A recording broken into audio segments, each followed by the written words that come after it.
কারো মাপ নেই। নবী হও, রসুল হও, বাদশাহ হও, ফকির হও, কাউকে সেদিন ছাড়া হবে না। সবাইকে ফুলসিরাত পার হতে হবে। অর্থাৎ জাহান্নামের উপরে যে ব্রিজ দেওয়া হবে, ঝুলন্ত ব্রিজ, ফ্লাইওভার আপনারা বলেন, এটা জাহান্নামের উপর দিয়ে হবে। সেদিন ওটা পার হতেই হবে, কারো মাপ নাই। আল্লাহ বলছেন, সুম্মা নুনাজ্জিল্লাযীনা তাকাও ওয়া নাযারু যালিমিনা ফিহা জাসিয়া। যারা সত্যিকার আল্লাহ ভীরু মুত্তাকি ছিল তাদেরকে আমরা সেদিন নাজাত দেব, আর যারা জালেম ছিল তাদেরকে আমরা জাহান্নামের মধ্যে ফেলে দেব, নাজার ছেড়ে দেব, তারা পার হতে পারবে না। বিচার প্রায় ওখানেই শেষ। বড় বড় আংটা থাকবে, ঝুলবে সেখানে। এই দৃশ্য মনে মনে নিয়ে আসেন। এই আয়াতটা পড়লেই বারবার মনে পড়ে মুতার যুদ্ধের সেনাপতি যুবক আব্দুল্লাহ ইবনে রাওয়াহার কথা। যখন মদিনায় তাদেরকে আল্লাহর রসুল প্রেরণ করছেন যুদ্ধে যাওয়ার জন্য, ৮ম হিজরি যুলকাআদা মাসে, বলে দিচ্ছেন, দেখো আমি যায়েদ ইবনে হারেসাকে সেনাপতি নিয়োগ করলাম, সে শহীদ হলে জাফর বিন আবু তালেব সেনাপতি হবে, সে শহীদ হলে আব্দুল্লাহ ইবনে রাওয়াহা সেনাপতি হবে, সে শহীদ হয়ে গেলে তোমরা যে কোনো একজনকে সেনাপতি করে নিও। এটা বলার পরপরই ইহুদিরা এবং মুনাফিকরা তারা এসে তিনজনের পরিবারের কাছে বলতে শুরু করল যে তোমরা ওকে ছেড়ো না, কারণ আমরা ইহুদি, আমরা মুনাফিক, আমরা জানি যে এই মুহাম্মদ কখনোই মিথ্যা কথা বলে না, আর ওটা নবী। আমরা যদিও তাকে মানি না, কিন্তু উনি আসলে নবী। ওনার জবান দিয়ে কখনো মিথ্যা কথা বের হয় না। উনি যখন বলেছে যদি যায়েদ ইবনে হারেসা শহীদ হয়, যদি বলেছেন, কিন্তু ওই যদি মানেই হচ্ছে ও শহীদ হবেই। এরপরে যদি জাফর বিন আবু তালেব শহীদ হয়, জাফর হচ্ছেন আলীর ভাই, অতএব হে জাফরের পরিবার, তোমরা জাফরকে ছেড়ো না, ও তো শহীদ হবেই। এবারে গিয়েছিল আব্দুল্লাহ ইবনে রাওয়াহার বাড়িতে, যে তার স্ত্রীকে বলতে, দেখো তুমি তো একেবারে ছোট্ট মেয়ে, বিয়ে হয়েছে মাত্র কয়েকদিন আগে, বাচ্চা কাচ্চা কিছু নাই, তোমার স্বামী মরে যাবে, নিশ্চিতভাবে শহীদ হবে, তুমি বিধবা হবে, তুমি তো স্বামীকে ছেড়ো না। তোমার রসুল বলেছে যদি শহীদ হয়, তার মানে অবশ্যই শহীদ হবে, বাঁচার উপায় নেই। জেনে শুনে তোমরা এরকম আত্মঘাতী কাজে এদেরকে ছেড়ে দেবা? পুরা পরিবার এসে তাদের তিনজনের পরিবারকে ধরেছে, চারিপাশের লোকরা এসে। তার আব্দুল্লাহ ইবনে রাওয়াহা কাঁদছিলেন। মুমিনরা তাকে বলল, হে আব্দুল্লাহ, তুমি কাঁদছো কেন? তুমি কি মৃত্যুর ভয়ে কাঁদছো? আব্দুল্লাহ বলছে, হ্যাঁ মূর্খের দল, আমি কি মৃত্যুর ভয়ে কাঁদা লোক? আমি তো শহীদ হওয়ার জন্য উন্মুখ। আমি তো সূরা সাফের 4 আয়াত যেদিন নাজিল হয়েছিল সেদিন তাই বলেছিলাম, আল্লাহ বলছিলেন, আল্লাহ ইউহিব্বুল্লাযীনা ইউকাতিলুনা ফী সাবিলিহি সাফফান কাআন্নাহুম বুনিয়ানুম মারসুস। নিশ্চয়ই আল্লাহ ভালোবাসেন তাদেরকে যারা আল্লাহর পথে সংগ্রাম করে সীসাটালা প্রাচীরে নেয়। আমি বলেছিলাম, আল্লাহ আমি যতদিন দুনিয়ায় বাঁচবো এই আয়াতের উপরেই আমল করে যাব। আমি তো সেই আব্দুল্লাহ, আমি মৃত্যুর ভয়ে, শহীদ হওয়ার ভয়ে কাঁদি না, আমি কাঁদছি এই আয়াতটার জন্য। তখন তিনি এই আয়াতটা পড়েছিলেন, ওমা মিনকুম ইল্লা ওয়ারিদুহা, তোমাদের মধ্যে এমন একজন নেই যে পুলসিরাত পার হবে না। সুম্মা নুনাজ্জিল্লাযীনা তাকাউ, অতঃপর আমি মুক্তি দেবো তাদেরকে যারা সত্যিকার অর্থে আল্লাহকে ভয় করতো দুনিয়ায়। ওয়া নাযারু যালিমিনা ফিহা জাসিয়া, জালেমদেরকে সেদিন আমরা সেখানে ফেলে দেব। আমার ভয় হচ্ছে আমি পুলসিরাত পার হতে পারবো কিনা, এই ভয়ে আমি কাঁদছি। আমি কি শহীদ হওয়ার ভয়ে কাঁদছি? এই আয়াত পড়লেই এই ঘটনা বারবার চলে আসে। সিরাত রাসূল পড়বেন, দেখবেন তার ঐতিহাসিক জীবনী, কি চমৎকার মানুষেরা ছিলেন।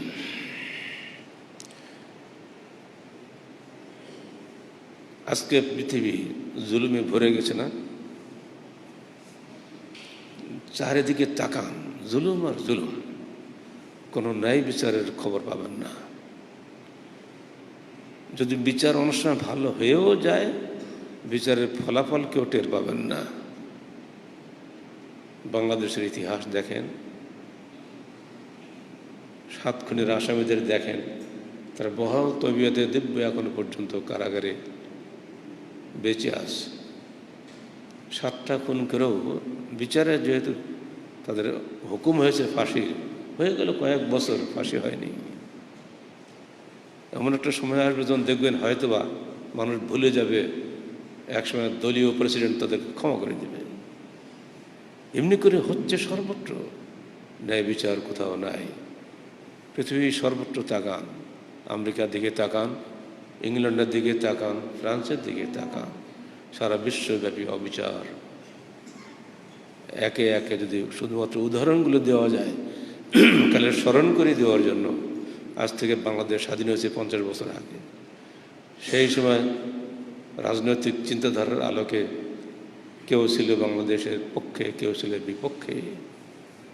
বাংলাদেশ স্বাধীন হওয়ার পরে সবাই এখন বাংলাদেশের স্বাধীনতার পক্ষে, কিন্তু না, সেই পক্ষ বিপক্ষ নিয়ে এখন পর্যন্ত চলছে রাজনীতি, যার কোনো গুরুত্ব নাই। এখনকার সন্তানরা জানেই না কীভাবে বাংলাদেশ হয়েছিল না হয়েছিল। সেসব বুড়ো মানুষগুলো অনেকে মারাও গেছে না, সেই সব লাশ নিয়ে এখনও টানাটানি। সেই সময় কারা উর্দুভাষী ছিল, তারা নিঃসন্দেহে পাকিস্তানের পক্ষে ছিল।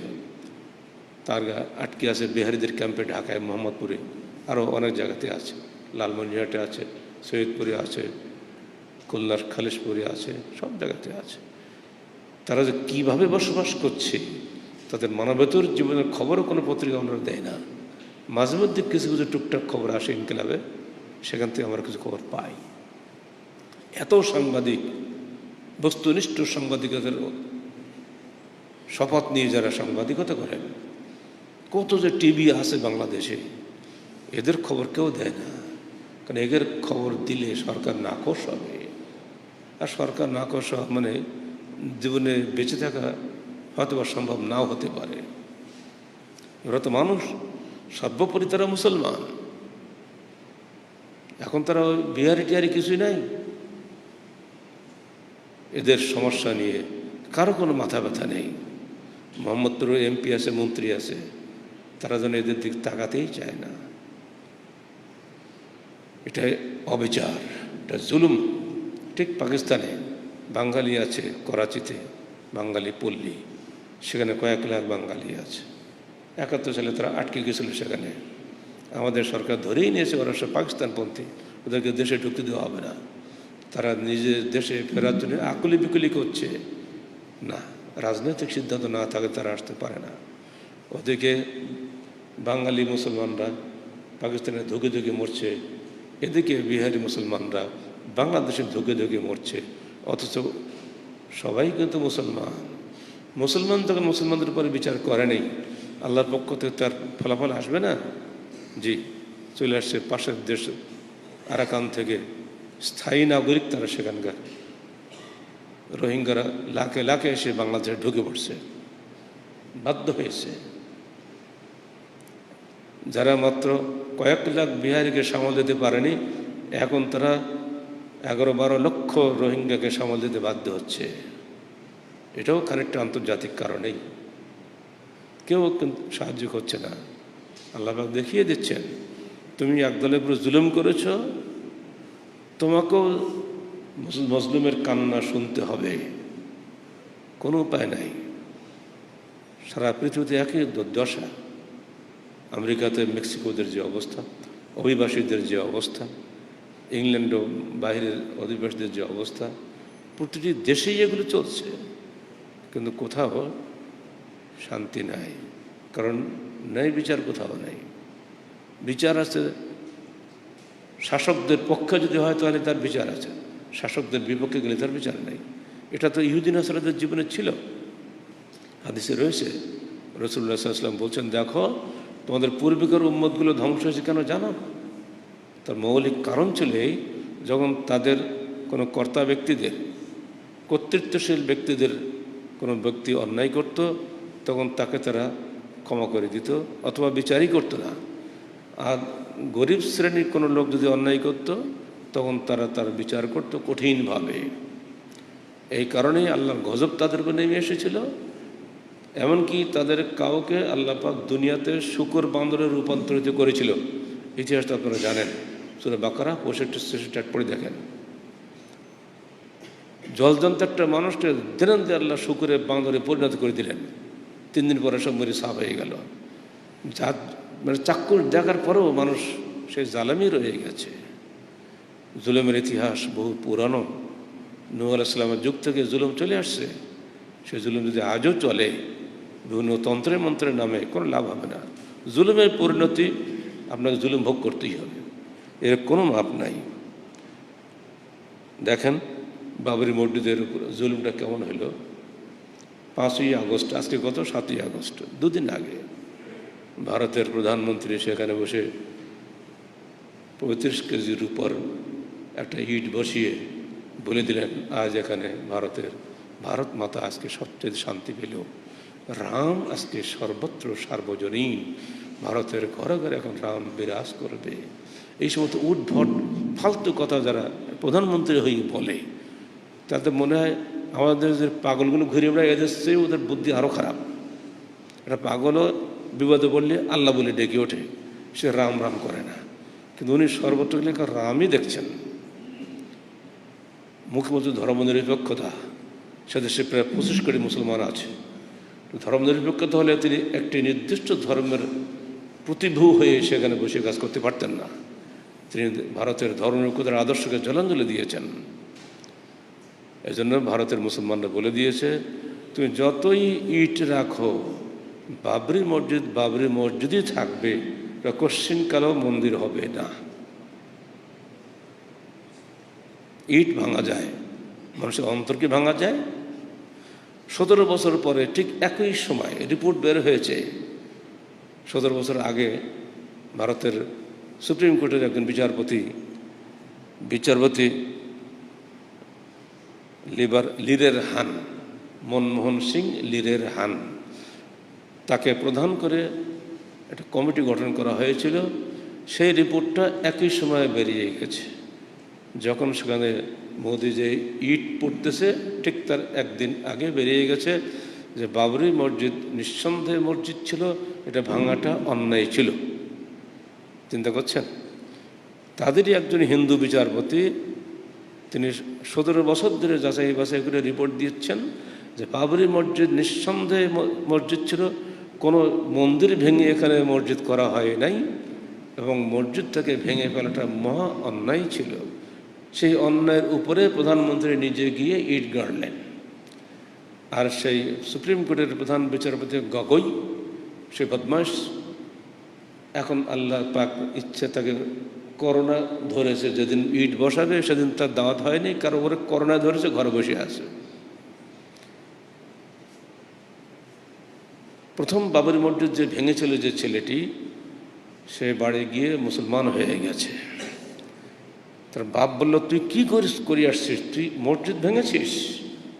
বাস একটা কথায় ছেলে ঘুরে গেল।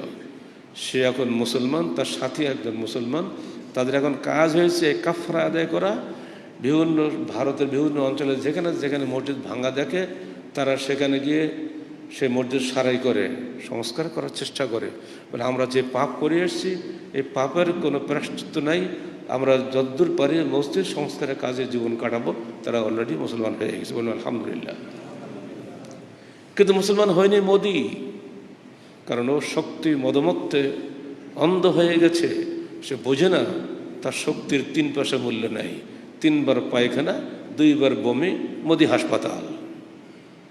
এই তো তোমার শক্তি, এই তো ক্ষমতা। কিন্তু চলছে শক্তির অহংকারে।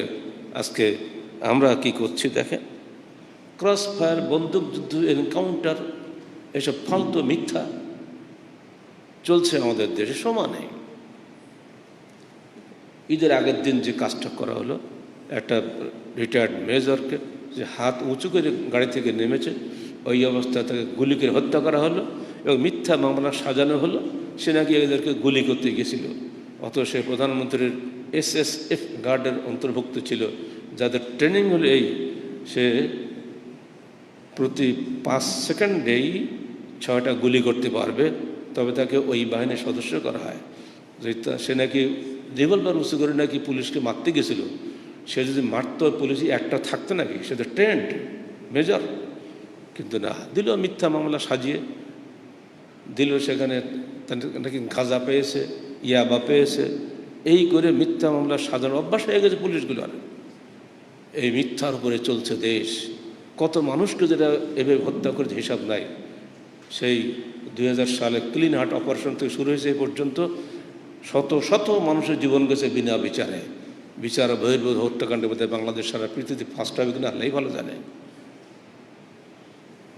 আমেরিকায় যে কাজটা আপনারা সবাই জানেন, লর্ড ব্যারেজের, সেটা কৃষ্ণাঙ্গ বলেই তো তাকে হত্যা করা হয়েছে। একেবারে 8 মিনিট 56 সেকেন্ড হাঁটু দিয়ে চেপে দিয়ে হত্যা করা হয়েছে আমেরিকায়। অথচ পৃথিবীর সে নাকি সবচেয়ে ন্যায় বিচারের শীর্ষস্থানীয় দেশ। কিসের বিচার? সব দেশেই এই অবিচার আর জুলুম চলছে। সাবধান মানুষ। যত বড় নেতা হওয়া দুনিয়াতে সামান্য কয়েকদিনের জন্য, মরতে হবে সবাইকে। দুনিয়ার আদালতের বিচারের তোয়াক্কা করো না, বিচার কিন্তু একদিন হবেই। সেদিন আল্লাহ পাক পরিষ্কার বলে দিচ্ছেন, দেখো সেদিন লা ইউগাদিরু সাগীরাতান ওয়ালা কাবীরাতান ইল্লা আহসাহা। তুমি যাহা কিছু করছো সব কিছু গণনা করা হচ্ছে। সেদিন তোমার সামনে স্পষ্ট ফুটে উঠবে, তোমার আমলনামা তুমি পড়বে। তোমাকে বলা হবে, ইকরা কিতাবাক কাফা বিরাব্বিকা আল-ইয়াওমা আলাইকা হাসিবা। হে বান্দা, তোমার আমলনামা নিজে পড়ো, আজকে তুমি তোমার হিসাবের জন্য যথেষ্ট। এই আয়াত শুধুমাত্র একটা দলের জন্য নয়, বিশ্ব মানবতার প্রত্যেক সদস্যের জন্য। যিনি যেখানে আছেন না কেন, যত উচ্চ পদে আছেন আর নিম্ন পদে আছেন, সবারই জন্য এই আয়াত। পুলিশ হও আর প্রধানমন্ত্রী হও, কারোরই খাতির নাই। সবাইকে এই আয়াতের অন্তর্ভুক্ত হতেই হবে। আল্লাহর সামনে সবাই সমান। আইনের চোখ অন্ধ বলা হয় না, আসলে এটা মিথ্যা কথা। আইনের চোখ বাংলাদেশে অন্ধ নয়, বহু দেশেই অন্ধ নয়। এটা সির্ফ আল্লাহর কাছেই আইনের চোখ ঠিক আছে। ওখানে গেলেই সঠিকভাবে বিচার হবে। সেই বিচারকে ভয় করো, সব ঠিক হয়ে যাবে। যদি কেউ দুনিয়াতে ন্যায় বিচার করে, তার পুরস্কার কি হবে? আর আব্দুল্লাহ ইবনে আমর ইবনে আল-আস রাদিয়াল্লাহু আনহু قال قال رسول الله صلى الله عليه وسلم ان المقسطين عند الله على منابر من نور عن يمين الرحمن وكلتا يديه يمين الذين يعدلون في حكمهم واهليهم وما ولوا رواه مسلم। যারা ন্যায় বিচার করে দুনিয়াতে, শুনে রাখো, তারা কিয়ামতের দিন আল্লাহ পাকের ডান পাশে নূরের সিংহাসনে উপবিষ্ট হবে। আর আল্লাহ পাকের 2 হাতে ডান হাত। তারা কারা? আল্লাযীনা ইয়াদিলুনা ফি হুকমিহিম, যারা ন্যায় বিচার করে তাদের শাসনে, ওয়া আহলিহিম, তাদের পরিবারে, আমা ভালু, এবং যাদের উপরে সে নেতৃত্ব করে। এই 3 শ্রেণীর যেখানে সে ন্যায় বিচার করে, সেই ন্যায় বিচারক ব্যক্তিরা কিয়ামতের দিন নূরের সিংহাসনে আল্লাহ পাকের ডান পাশে উপবিষ্ট হবেন। বলুন আলহামদুলিল্লাহ। শুধুমাত্র রাষ্ট্রের বা আদালতের বিচারপতি নন, পরিবারের প্রধান যিনি, তাকেও কিন্তু এর আওতাভুক্ত করেছেন আল্লাহ রাসূল। নিজের পরিবারও সুবিচার করতে হবে। যিনি যেখানে যতটুকু নেতৃত্বের অধিকারী হয়েছেন আল্লাহর ইচ্ছায়, তাকে সেখানে ততটুকুর জন্য কৈফিয়ত দিতে হবে। সর্বনিম্ন পর্যায়ের কর্তৃত্ব আমরা পরিবারে যারা আমরা আছি, প্রত্যেকটা ভাইয়ের বা বোনের একটা করে পরিবার আছে। পরিবারের ন্যায় বিচারও যদি করেন, ইনশাআল্লাহ এর বিনিময়ে এই নেকি, এই সম্মান, এই মর্যাদা আল্লাহর কাছে আপনি পাবেন। যিনি যত বড় পদে আসবেন, তার কৈফিয়ত তত বেশি দিতে হবে না? এটা স্বাভাবিক কথা, সবাই আমরা জানি। অতএব যে কোনো মূল্যে ন্যায় বিচারে নিজেকে দৃঢ় রাখার জন্য চেষ্টিত হন। কিয়ামতের দিন নিজের দেহের চামড়া সাক্ষী দিবে। সেটা ভুলে গেলে কি হবে? আলিয়ামা নাখতুম আলা আফওয়াহিহিম ওয়া তুকাল্লিমুনা আইদিহিম ওয়া তাশহাদু আরজুলুহুম বিমা কানু ইয়াকসিবুন। আজকের দিনে আমি তোমাদের দুই ঠোঁট বন্ধ করে দেব। কথা বলবে, সাক্ষী দিবে তোমাদের পা, তোমাদের হাত, কি করেছিলে সব কিছু সম্পর্কে, কোনো কিছুই গোপন থাকবে না। আমরা তখন বলবো, হে চামড়া, তুমি আমার বিরুদ্ধে সাক্ষ্য দিচ্ছ। তোমাকে জুমার দিন গোসল করার সময় সাবান মাখালাম, তোমার দেহে কোথাও ময়লা লাগলে সঙ্গে সঙ্গে কত চমৎকার করে দিয়ে সাফ করলাম, আর এত আদর করে তোমাকে আমরা হেফাজত করলাম, আর তুমি আজকে আমার বিরুদ্ধে সাক্ষ্য দিচ্ছ। তখন আমরা চামড়া বলবে, দেখো দুনিয়াতে আল্লাহ পাক তোমাকে কথা বলার ক্ষমতা দিয়েছিলেন, আর আজকে আল্লাহ তোমার জবান বন্ধ করে দিয়ে আমাকে কথা বলার ক্ষমতা দিয়েছেন। অতএব তুমি আমাকে দিয়ে যেখানে যা করিয়েছ ওই সবই আজকে প্রকাশ করে দিব। আমি হাত কথা বলতে পারতাম না, যেখানে যা করে দিয়ে তাই করতাম। আজকে হাত বলবে, আল্লাহ এই লোকটা অমুক দিন অমুক জায়গায় তোমার দেওয়া হাতটাকে অন্যায়ভাবে প্রয়োগ করেছিল। পা বলবে, আল্লাহ আমার তো ক্ষমতা ছিল না, আমার পাটাকে সে নিয়ে গেছে চুরির কাজে, অন্যায় কাজে, আমি কি করব? অমুক অমুক জায়গাতে সে রাতের বেলা গিয়ে এই অন্যায় কাজ করেছিল। পা সাক্ষী দেবে, হাত সাক্ষী দেবে, চামড়া সাক্ষী দেবে, এমন কি যে মাটির উপর দিয়ে আমরা চলাফেরা করি এই মাটি সাক্ষী দেবে। আমরা সবাই সূরা জিলজাল জানি, সেখানে কি আল্লাহ বলেননি, ইয়াউমাইজিন তুহাদ্দিসু আখবারাহা, যেদিন কথা বলবে এই মাটি, বিআন্না রাব্বাকা ওয়াহালা, আল্লাহ হুকুমে এই মাটি সেদিন কথা বলবে, সমস্ত খবর সে বলে দিবে যে সে কোথায় কি করেছিল না করেছিল। গোপনে করলেও মাটিকে তো গোপন করা যায় না, নিজের হাতকে গোপন করা যায় না, নিজের পাকে গোপন করা যায় না। হয়তো আদালতে উঠে সাক্ষী দেওয়ার সময় জবানকে দিয়ে মিথ্যা কথা বলানো যায়, ওই দিন কিন্তু জবান মিথ্যা বলবে না, ও ঠিকই বলবে, এবং আল্লাহ তো জবানটা বন্ধই করে দিবি। বন্ধুরা আমার, আয়াতগুলো শুধু শুনবেন না, মনে রাখবেন। যারা যে ক্ষমতায় আছেন, ক্ষমতা চিরদিন থাকবে না, চলে যাবে, কিন্তু আমলনামা থেকে যাবে। পৃথিবীর মানুষ আপনাকে স্মরণ করবে সামান্য কয়েকটা দিন, পরে সব ভুলে যাবে, থেকে যাবে আমলনামা চিরদিনের জন্য। আল্লাহর আমলনামাতে বান্দার আমলনামা হয়তো দুদিনের জন্য, এরপরে আস্তে আস্তে সব ভুলে যাবে। আল্লাহ বলেন না, ইকরা কিতাবাক কাফা বিরাব্বিকা আল-ইয়াওমা আলাইকা হাসিবা, যেদিন আল্লাহ বলবে পড়ো তুমি নিজের আমলনামা নিজে দেখো, ছোটো বড়ো কিছুই বাদ যাবে না। এই বিষয়গুলো মনে রেখে এইবার নিচের আয়াতটা আপনাদের স্মরণ করিয়ে দিই, বিদায় নিচ্ছি। আল্লাহ বলছেন, দেখো ওয়ালাউ আন্না আহলাল কুরা আমানু ওয়াত্তাকাউ লাফাতাহনা আলাইহিম বারাকাতিম মিনাস সামাই ওয়াল আরদ ওয়ালাকিন কাযযাবু ফাআখাযনাহুম বিমা কানু ইয়াকসিবুন।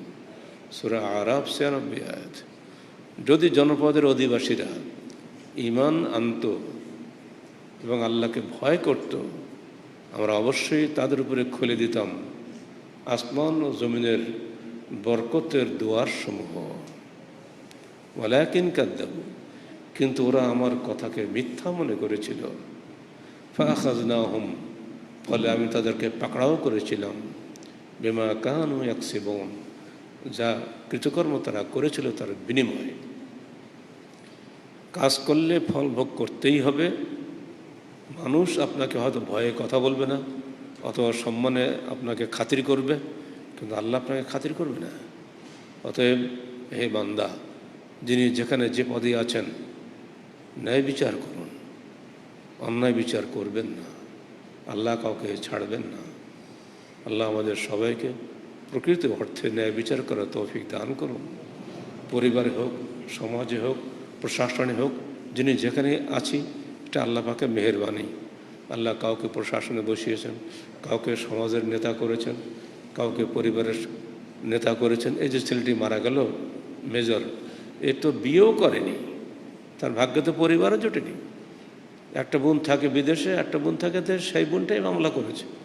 সে হচ্ছে আমার ভাইটি এত নিরীহ, সে কোনোদিন কাউকে একটা চোখের আসর নখের আসর মারেনি, আর তাকে এইভাবে অন্যায়কে হত্যা করা হলো। পুলিশ তাকে বানিয়েছে ইয়াবা বাহক, তার পকেটে ইয়াবা ঢুকিয়ে দিয়েছে, তাকে বানিয়েছে হত্যাকারী। কত মিথ্যাচার যে হচ্ছে দেশে, তো কোনো বিচারাচার হয় না কোনো কালো। বিচার বহির্ভূত হত্যাকাণ্ডের যে রেকর্ড হচ্ছে দিনে দিনে, কিসের তন্ত্রমন্ত্র, এক এক সময় এক এক তন্ত্র আসছে, আর সবসময় খালি উন্নয়নের রোল মডেলের গল্প শুনছি, জিরো টলারেন্সের গল্প শুনছি সবসময়। মানুষ এগুলো শুনতে শুনতে একবার অভ্যস্ত হয়ে গেছে, কোনো গুরুত্ব আর নাই। অতএব সবার প্রতি আহ্বান, আল্লাহকে ভয় করুন, আল্লাহর বিধানকে মেনে চলুন, এবং সর্বোপরি কিয়ামতের দিন ন্যায় বিচারের এই আয়াতগুলি মনে রাখেন। কোরআনে কোনো মিথ্যা নাই, হাদিসে কোনো মিথ্যা নাই। মানুষের কাছে হাজারো মিথ্যা থাকতে পারে, কিন্তু মিথ্যা নাই কোরআনে এবং সহিহ হাদিসে। এগুলো শুনুন, মানুন, মেনে চলুন, মানানোর চেষ্টা করুন।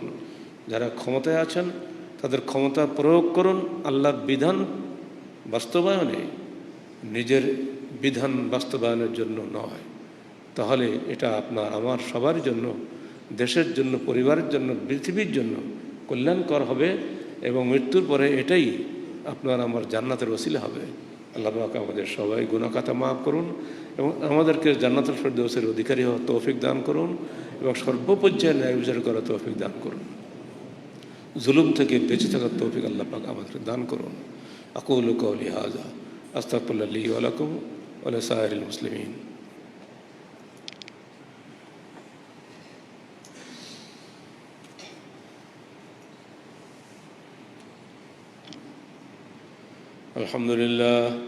الحمد لله نحمده ونستعينه ونستغفره ونؤمن به ونتوكل عليه ونعوذ بالله من شرور أنفسنا ومن سيئات أعمالنا من يهده الله فلا مضل له ومن يضلل فلا هادي له ونشهد أن لا إله إلا الله وحده لا شريك له ونشهد أن محمدا عبده ورسوله إن الله وملائكته يصلون على النبي يا أيها الذين آمنوا صلوا عليه وسلموا تسليما اللهم صل على محمد وعلى آل محمد كما صليت على إبراهيم وعلى آل إبراهيم إنك حميد مجيد اللهم بارك على محمد وعلى آل محمد كما باركت على إبراهيم وعلى آل إبراهيم إنك حميد مجيد اللهم انصر من نصر دين محمد صلى الله عليه وسلم واجعلنا منهم واخذل من خذل دين محمد صلى الله عليه وسلم ولا تجعلنا منهم عباد الله رحمكم الله إن الله يأمركم بالعدل والإحسان وإيتاء ذي القربى وينهى عن الفحشاء والمنكر والبغي يعظكم لعلكم تذكرون واذكروا الله يذكركم وادعوه يستجب لكم ولذكر الله تعالى وأعلى وأعز وأجل وأتم وأهم أكبر